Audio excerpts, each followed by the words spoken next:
Jenny, as far as the eye can see, we own this land. All of it. Dane, we own all of Coquitlam? No, Jenny. Just the 6 acres packed full of vehicles from that fence line to that fence line, all the way down to that furniture store, down to the railroad station. Not all of Coquitlam. But Dane, what makes you so sure that people will come buy them all? This is the Wild West, Jenny. That's why. Everybody wants what we got. We got all this inventory in a world of shortage. And especially right now with $1,500 trading bonus and 0% financing, should be no problem getting rid of what we got. I want to sell them, not count them. But what if they're afraid of the cost of maintenance on the new Kia later on? Cost of maintenance, Jenny.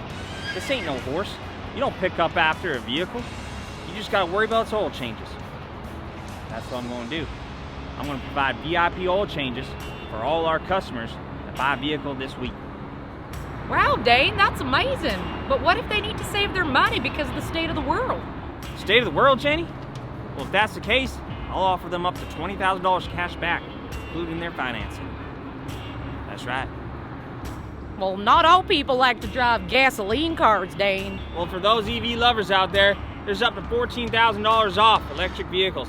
Plus, I'm throwing in a level 2 charger at no charge. Dane, I feel like offers are coming on all our vehicles. It's like every cowboy needs their horse. Every consumer needs their Kia. And I'd rather sell them than count them. Yeah!